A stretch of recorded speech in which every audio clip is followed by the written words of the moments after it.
പോലീസിന് ആശ്വാസമായി പുതിയ വാഹനങ്ങൾ വാങ്ങാൻ പണം അനുവദിച്ചത് 34 കോടി രൂപയോളം രൂപ.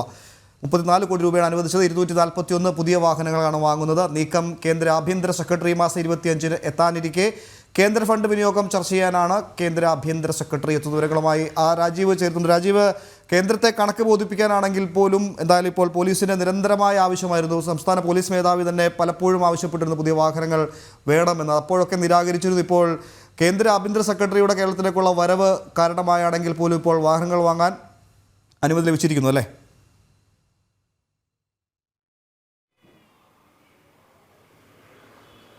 തീർച്ചയായും ഉമേഷ്, ഏതായാലും പോലീസിന് താൽക്കാലികമായെങ്കിലും ഒരു ആശ്വാസമായി എന്ന് പറയാം. കേന്ദ്ര ആഭ്യന്തര സെക്രട്ടറി ഈ മാസം 25-ന് കേരളത്തിലേക്ക് എത്തുമ്പോൾ പോലീസിന് പുതിയതായി ലഭിക്കുന്നത് 241 വാഹനങ്ങളാണ്. ഏതായാലും സംസ്ഥാന സർക്കാർ അനുമതി നൽകിയിരിക്കുന്നു. കഴിഞ്ഞ കുറേ മാസങ്ങളായി സംസ്ഥാന പോലീസ് മേധാവി ഇങ്ങനെ ആവർത്തിച്ച് ആവശ്യപ്പെട്ടുകൊണ്ടിരിക്കുകയാണ്. പോലീസിന്റെ വാഹനങ്ങളൊക്കെ കാലഹരണപ്പെട്ടതാണ്. പോലീസ് സ്റ്റേഷനുകളിൽ പോലും ഈ കാലഹരണപ്പെട്ട വാഹനങ്ങൾ ഉപയോഗിക്കുകയാണ്.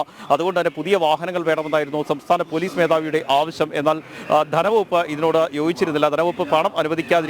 ഇതിനെ തുടർന്ന് വലിയ പ്രതിസന്ധി ഉണ്ടെന്ന് ചൂണ്ടിക്കാണിച്ചുകൊണ്ട് നിരവധി തവണയാണ് സംസ്ഥാന പോലീസ് മേധാവി കത്ത് നൽകിയത്. വാഹനങ്ങളുടെ കാര്യത്തിൽ മാത്രമല്ല, പുതിയ ആയുധങ്ങൾ വാങ്ങുന്ന ഉൾപ്പെടെയുള്ള കാര്യങ്ങളിലും ഇതേ ആവശ്യം സംസ്ഥാന പോലീസ് മേധാവി മുന്നോട്ട് വെച്ചിരുന്നെങ്കിലും സർക്കാർ വഴങ്ങിയിരുന്നില്ല. എന്നാൽ ഈ കേന്ദ്ര ഫണ്ട് വിനിയോഗവുമായി ബന്ധപ്പെട്ട ചർച്ചകൾക്കായാണ് കേന്ദ്ര ആഭ്യന്തര സെക്രട്ടറി കേരളത്തിലേക്ക് എത്തുന്നത്. നേരത്തെ തന്നെ ഇതുമായി ബന്ധപ്പെട്ട പലതരത്തിലുള്ള വിമർശനങ്ങൾ ഉയർന്നിരുന്നു. പ്രത്യേകിച്ചും ഈ പോലീസിന്റെ ആധുനികവൽക്കരണത്തിന് എല്ലാ വർഷവും കോടിക്കണക്കിന് രൂപയാണ് കേന്ദ്ര സർക്കാർ സംസ്ഥാനങ്ങൾക്ക് നൽകാറുള്ളത്. കേരളം ഉൾപ്പെടെയുള്ള എല്ലാ സംസ്ഥാനങ്ങൾക്കും കോടിക്കണക്കിന് രൂപ പോലീസിനായി കേന്ദ്ര സർക്കാർ നൽകാറുണ്ട്. അതിൽ പ്രധാനമായും കേന്ദ്ര സർക്കാർ ഉദ്ദേശിക്കുന്നത് പോലീസിന് പുതിയ വാഹനങ്ങൾ വാങ്ങുക, ആയുധങ്ങൾ വാങ്ങുക എന്നുൾപ്പെടെയുള്ള കാര്യങ്ങളാണ്. ഇതിനൊപ്പം തന്നെ ഈ മാവോയിസ്റ്റ് സാന്നിധ്യമുള്ള പ്രദേശങ്ങളിൽ അതിനുവേണ്ടി തുക അനുവദിക്കാറുണ്ട്. തണ്ടർബോൾട്ടിന് ഉൾപ്പെടെയാണ് പണം അനുവദിക്കുന്നത്. ആ തുക വകമാറ്റി ചെലവഴിച്ചാണ് മുഖ്യമന്ത്രിക്കും മന്ത്രിമാർക്കും ഒക്കെ സഞ്ചരിക്കാൻ ഹെലികോപ്റ്റർ വാടകയ്ക്കെടുത്തത് എന്ന തരത്തിലുള്ള വിമർശനങ്ങളും നേരത്തെ ഉയർന്നിരുന്നു. കോടിക്കണക്കിന് രൂപയാണ് ഈ ഹെലികോപ്റ്റർ വാടകയ്ക്കെടുത്തതിലൂടെ സംസ്ഥാനം ചെലവഴിച്ചുകൊണ്ടിരിക്കുന്നത്.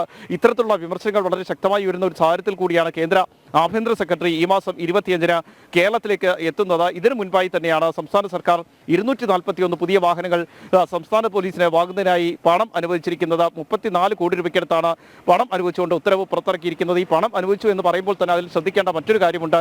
15 വർഷം കാലപ്പഴക്കം ചെന്ന വാഹനങ്ങൾ പൊളിച്ചു മാറ്റുന്നതിന് കേന്ദ്ര സർക്കാർ ഈ സർക്കാർ വകുപ്പുകൾക്ക് പണം അനുവദിക്കാറുണ്ട്.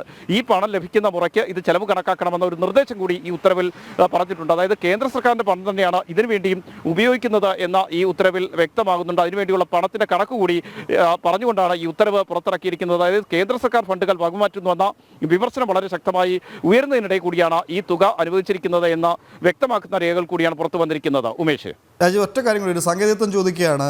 ഈ കേന്ദ്ര ആഭ്യന്തര സെക്രട്ടറിയുടെ വരവിന് മുന്നോടിയായി ഇത്തരം ഒരു ഉത്തരവ് ഇറങ്ങുന്നു. ഈ ആഭ്യന്തര സെക്രട്ടറിയുടെ പരിശോധനയൊക്കെ കഴിഞ്ഞ് കണക്ക് ബോധിപ്പിച്ചാൽ ഈ ഉത്തരവ് പേപ്പറിൽ മാത്രമേ ഉണ്ടാവുകയുള്ളൂ, അതോ പോലീസുകാർക്ക് യഥാർത്ഥത്തിൽ വാഹനം കിട്ടുമോ? അതിനൊരു സാങ്കേതികത്വം എങ്ങനെയാണ്?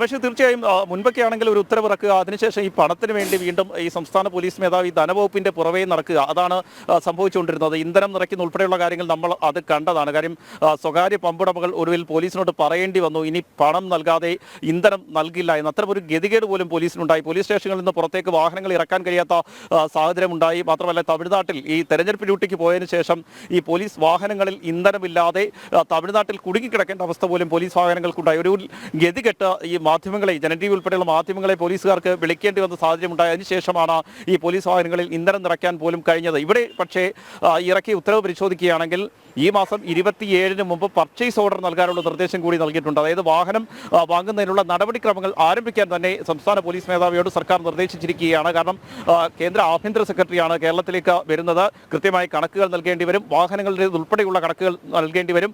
കേന്ദ്ര ഫണ്ട് എന്തിനൊക്കെ ഉപയോഗിച്ചു എന്ന് വ്യക്തമാക്കേണ്ടി വരും. അല്ലാതെ ഇനി കേന്ദ്ര ഫണ്ട് നൽകാനാകില്ല എന്ന ഒരു നിലപാട് കേന്ദ്ര ആഭ്യന്തര സെക്രട്ടറി സ്വീകരിക്കുകയാണെങ്കിൽ, കേന്ദ്ര സർക്കാർ സ്വീകരിക്കുകയാണെങ്കിൽ അത് സംസ്ഥാനത്തിന് വലിയ തിരിച്ചടിയാകാനുള്ള സാധ്യത കൂടി നിലനിൽക്കുന്നുണ്ട്. കഴിഞ്ഞ കുറേ നാളുകളായി കേന്ദ്ര ഫണ്ടിന്റെ കാര്യത്തിൽ ഇത്തരമൊരു നിലപാട് കേന്ദ്ര സർക്കാർ സ്വീകരിക്കുന്നുണ്ട്. പ്രത്യേകിച്ചും ധനവകുപ്പ് കേന്ദ്ര സർക്കാരിന് കൃത്യമായി യൂട്ടിലിറ്റി സർട്ടിഫിക്കറ്റ്, അതായത് ധനവിനിയോഗ സർട്ടിഫിക്കറ്റ് നൽകുന്നില്ല എന്ന പരാതി വ്യാപകമായി ഉയർന്നിരുന്നു. അത് പോലീസിന്റെ കാര്യത്തിൽ മാത്രമല്ല മറ്റു വകുപ്പുകളുടെ കാര്യത്തിലും സമാനമായ പരാതി നിലനിൽക്കുന്നുണ്ട്. നേരത്തെ തന്നെ ഇക്കാര്യം കേന്ദ്ര ധനമന്ത്രി ഉൾപ്പെടെ വ്യക്തമാക്കുകയും ചെയ്തതാണ്.